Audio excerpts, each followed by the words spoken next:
If you're a Tory supporter, then it's been a bit of a miserable weekend for you so far. Sadiq Khan, of course, yesterday won his third term as London mayor. Perhaps not surprisingly, though the gossip had been that it was actually very, very close.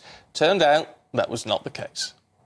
It's Londoners who inspire me every day to continue our mission of building a fairer, safer and greener London. And in what I hope will be a year of great change, a future Labour government led by Keir Starmer working with us in City Hall will mean we can go much further and accomplish so much more. Well, just a few hours later, Conservative Andy Street lost the West Midlands mayoralty, which he had been expected to retain, to Labour's Richard Parker by 1,508 votes. Let's talk to our political correspondent, Olivia Utley. Is time running out, Olivia, for the Prime Minister to either go or call an election?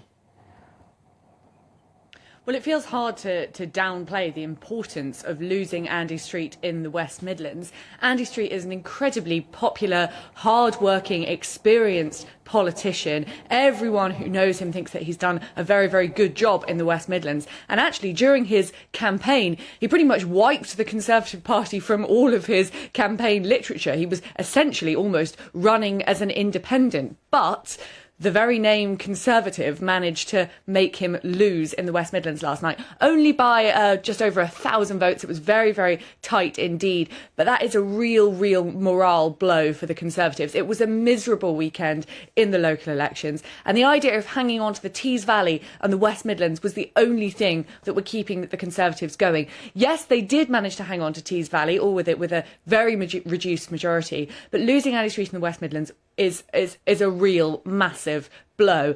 How long can Rishi Sunak cling on? Well, that is the million-dollar question. As far as I'm reading it, there are a number of Conservative MPs who would like to see him gone, but they're not sure if it's worth moving just yet. We are a few months away from a general election. There isn't anyone who would naturally step into his shoes. The only real possibility is Penny Mordaunt.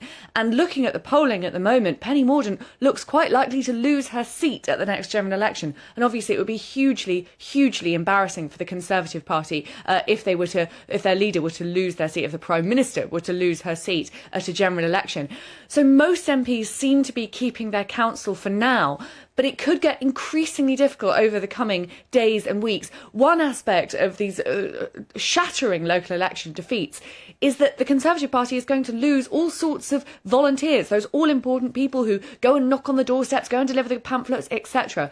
Quite a lot of them are local councillors, and a lot of those councillors have now lost their seats and are feeling pretty disillusioned with the Conservative Party as a whole. I think it'll be also be really interesting to see what Andy Street does next. He was furious with Rishi Sunak and the Conservative government in Westminster for cancelling HS2, and he almost decided to step aside as a Conservative candidate at that point.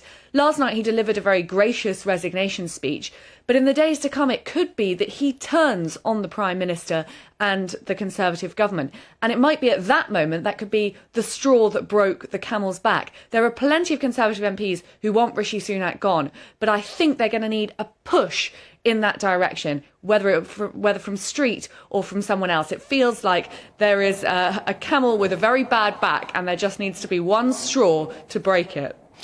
And Olivia, should we talk about the situation in London? Because you were at City Hall yesterday, weren't you, when Sadiq Khan got his third term as London mayor. But we had a very strange briefing, didn't we, on kind of Friday evening, Saturday morning, that actually that race was going to be very, very close between Sadiq Khan and the Conservative candidate, Susan Hall. It turns out that wasn't actually the case.